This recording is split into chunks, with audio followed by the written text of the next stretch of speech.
이번 시간에는 언어 발달과 관련된 학습 이론에 대해서 학습해 보도록 하겠습니다. 먼저 우리 학습 이론에는 행동주의 이론, 그다음에 생특주의 이론, 상호작용주의 이론이 있는데요. 이번 시간에는 행동주의 이론에 대해서 살펴보겠습니다. 행동주의 이론은 언어 습득에서 인간의 그런 마음 상태를 뭐에 비유했냐면요, 백지 상태에 비유했습니다. 그러니까 인간은 태어날 때 하얀 백지와 같다. 근데 그런 하얀 백지에 어떠한 자극과 환경을 제공에 따라서 우리 모습이 이제 변화된다라는 거 본 것입니다. 특히 언어에서 이 행동주의 이론은 지식 습득에서 후천적인 경험과 교육의 중요성을 강조하고 있습니다. 즉, 경험주의, 철학적 사조에 영향을 주었습니다. 그리고 모든 과학적 연구는 관찰 가능한 행동에 국한해야 한다고 주장하였습니다. 행동주의 이론은 60년대 지배적이었는데요. 이 학습 이론은 언어 습득과 발달에도 적용이 되었어요. 그래서 영유아의 이런 언어 습득은 선천적인 능력보다는 뭐에 강조했냐면 경험적인 훈련이라든가 또 강화 작용, 모방과 반복에 의한 후천적인 학습 과정에서 중요하다라고 본 것입니다.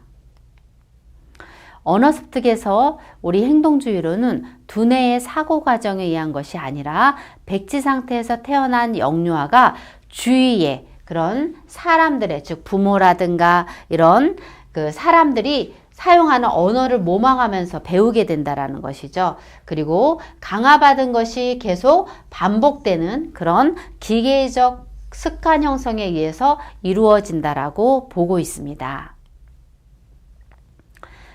또한 언어 능력이라고 했을 때 이러한 주변의 어떤 자극과 그런 반복, 이러한 반복적인 언어 경험을 통해서 학습한 것이 바로 습관화된 상태다라고 이야기하고 있어요. 따라서 언어는 후천적인 학습에 의한 것이고 능력보다는 그것을 행하는 수행이 중요하다라고 이야기하고 있습니다. 언어는 환경의 자극과 또 유기체의 반응 간의 그런 연결 또는 연합으로 이루어진다라고 이야기하고 있어요. 자, 그러면 언어 습득에서 행동주의는 어떻게 그 모형을 바라보면서 이야기하고 있다면, 예를 들면 우유에 대한 자극이 주었을 때 영유아는 우유라고 반응을 나타내죠. 그때 그래 맞아 우유야 라고 강화를 주었어요. 그러면 아이는 우유라고 이제 확정을 하게 되고, 또 우유병과 우유병에서는 우유와 병의 결합으로 어떤 더 발전을 하게 됩니다. 그리고 주스였을 때 아니야 주스가 아니란다 라고 이제 거부를 이제 했을 때 아이는 이거는 주스가 아니라는 그 인식 조절을 이제 하게 됩니다. 자, 그러면 이 행동주의 이론에서는 그 여러 학자들이 대표적인 학자가 있습니다. 그 파블로프를 들 수가 있는데요. 파블로프가 이야기하고 있는 기본 개념을 살펴보면 먼저 고전적 조건 형성 모형입니다. 예를 들면 개에게 음식을 제공하는 것, 이것은 무조건 자극이라고 이야기했고요. 또 개에게 음식을 줄 때 불빛을 비췄어요. 이런 조건 자극. 이런 것은 상관없으나 음식에 침을 흘리는 것, 이거는 바로 무조건 반사라고 하였습니다. 이런 불빛에 침을 흘리는 그런 조건 반사 과정을 말하는데요. 예를 들면 뭐냐면 개에게 이제 음식을 줄 때 빛을 함께 같이 제공을 하였어요. 그랬더니 나중에는 개가 음식을 주지 않고 불빛만 비춰도 침을 흘리는 반응을 나타낸다라는 것입니다. 그것이 바로 고전적 조건 형성 모형이고요.